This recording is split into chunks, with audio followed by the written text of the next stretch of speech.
A question I get asked surprisingly often is veritasium a real element?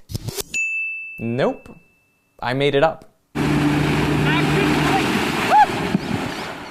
When I was a kid, about 10 or 11 years old, I went to this Genghis Khan exhibit at a museum, and I didn't know much about Genghis Khan except he was some famous warrior who lived a long time ago, so I was thinking maybe we'd see his mummified body or his suit of armor or his sword, something like that. But when I got to the museum, all they had were like these tiny fragments of pottery and some old shoes, and I was incredibly disappointed. So in this video, I want to tell you my story, but with real pieces of my life. Hi! Hi! Real photons that bounced off my face, hit a sensor, created a current that created a magnetic field, flipping some domains on magnetic tape, which was later replayed, recreating the current, passed into a computer, digitized into zeros and ones, beamed to your device, which recreates the light that's hitting your eyes right now. I'm waiting for you to take a picture. Of what? Of me. Now there is a direct path of particles from my 4-year-old face to yours right now, and there is nothing you can do to undo that. I grew up in Vancouver, Canada, so I'm mostly Canadian. Mostly because my family was South African.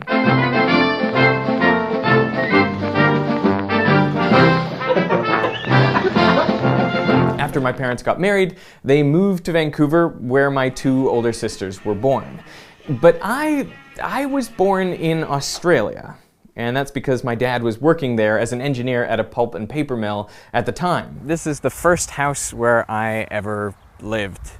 I lived there for the first 18 months of my life. Soon after, my family returned to Canada, and I guess I was a competitive kid because I graduated top of my class and had a full scholarship to go and study engineering at Queen's University. The problem was, I didn't really want to be an engineer. I wanted to be a filmmaker. But there isn't a straightforward path to becoming a filmmaker like there is for becoming an engineer or a doctor or a lawyer. Plus, your chance of success at filmmaking is very low, especially in the year 2000, when your best bet is probably to become a PA and try to catch a break somewhere. It didn't feel like a meritocracy or like your life was in your own hands. So what did I do? Well, I did the smart thing. I took the scholarship and completed a degree in engineering physics. Winderific. You know, some people seem to think it's strange to have interests in both science and film. But to me, they are both incredible ways of getting at the truth.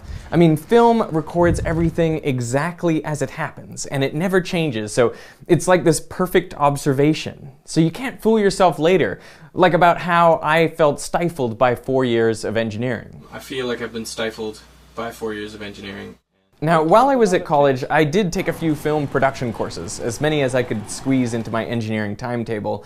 My final project was a film about someone who is really good at math, but really wants to be an artist.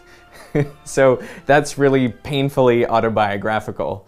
I also made videos with my engineering friends, but they always wanted to do something with a gimmick, like vampires, ninjas, Bigfoot, private eyes, pirates. I'm starving. The videos weren't very good, and we didn't even post them to YouTube. Why not? Well, because YouTube didn't exist yet.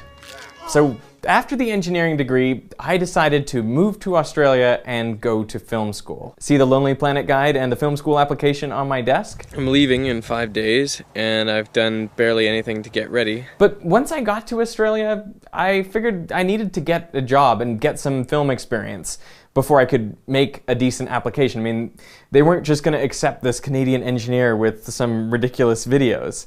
And on my 6th day in the country, I auditioned for and got a role in this play at the University of Sydney. And then I started asking around about physics tutoring work, and within a couple weeks, I had enrolled in a PhD in the School of Physics. So it seems like a kind of funny place to be in, given that I came here to do film, but after a short time I realized how much I still liked learning and how much I liked physics, and I was hoping that I could meld the two, physics and film. In a PhD about how to make films that actually teach physics. Now, I know that sounds incredibly relevant now, but at the time it didn't really satisfy either of my passions in physics or film. I know because this is me the night the data first starts coming in from students watching videos that contain misconceptions. I just think that, including extra material that is wrong and stuff into multimedia segments is just something that no one's ever going to really put time and energy into, and it's never really going to be worth much, and that sort of pisses me off, and I wish I was doing something a bit more practical. After I got my PhD, I applied to the film school. Now I feel like I'm ready to become an actor's student. And got rejected. I got rejected again the next year. I applied twice to the drama school, but never made it past callbacks. I was looking for that well-defined path toward a creative career, but failing at that, I did the smart thing and I took a job as the head of science at a tutoring company where I'd been teaching during my PhD. Today we're making motors. And it was a great job. I loved the students and the other teachers and the flexibility I had, the pay was great. And so at the end of 2010, my friends were a bit confused when I told them I was quitting full-time work to start a YouTube channel. But I guess I had reached a kind of breaking point. I was 28 years old and I'd spent my whole life up to then building backup plans and doing the things that were most likely to succeed, engineering and a PhD and teaching. And I wanted to make this shift. It was like a shift in life philosophy towards pursuing wholeheartedly the things that I felt to be true. The things that I'd always told myself I wanted to do, the things I told myself I wanted to be. I wanted to aim for that and not just something that was safe, a good strategic decision in the moment. So is veritasium a real element? Well, for me, it was. It was that idea that I wanted to pursue things I felt to be true. Now, you'd think that this would be the triumphant moment from which I'd never look back.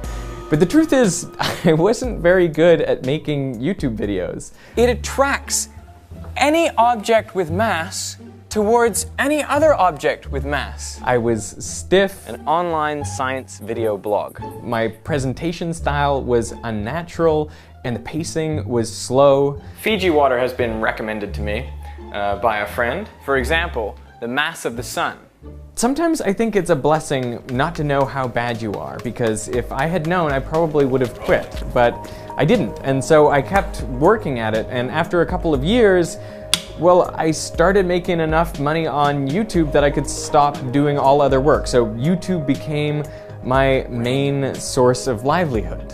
And from that point on, I've done so many amazing things that I never could have imagined. And the greatest adventure, by far, is one that I haven't told you about, but it's when I moved to LA and met a girl and fell in love and... Will you marry me?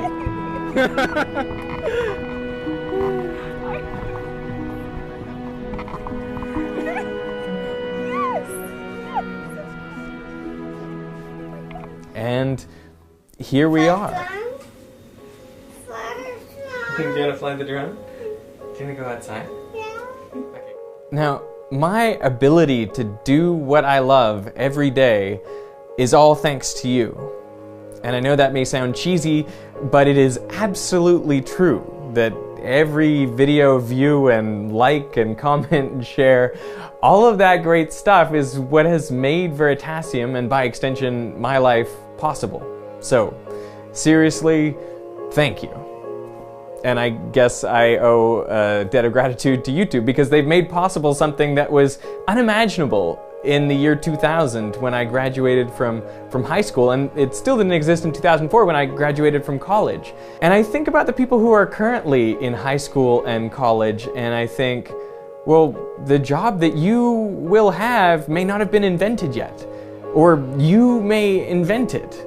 So what is the point of my story? Is it to say, if you follow your dreams, anything is possible? Hardly. Because I'm all too aware of the survivor bias. That is, if you look at the subset of people who are successful at a particular thing, well, you're kind of ignoring all the experience of the many more people who did not manage to succeed. So when I see actors talking about, oh, just, pursue your dreams and you can do anything, it feels really wrong, like there's this statistical bias in it. But at the same time, I feel like there's a paradox to the survivor bias, because the one thing you know about the people who survived are that they attempted in the first place, that they ignored the logical choice that, survivor bias would have you believe never try something which is statistically unlikely. They ignored that and they went for it anyway. So I guess my advice is, if there is something you feel you really want to do, then you should at least try it and accept that there is a very high probability of failure. But better to try than the alternative where you face certain failure. Now, having kids definitely makes it harder to make videos. Mainly because I want to spend all my time playing with them and not, say, editing. So thank you for being patient as the pace of video uploads has slowed to a crawl. But having kids has also made me reevaluate the types of videos I want to be making and what I want to be doing with my time.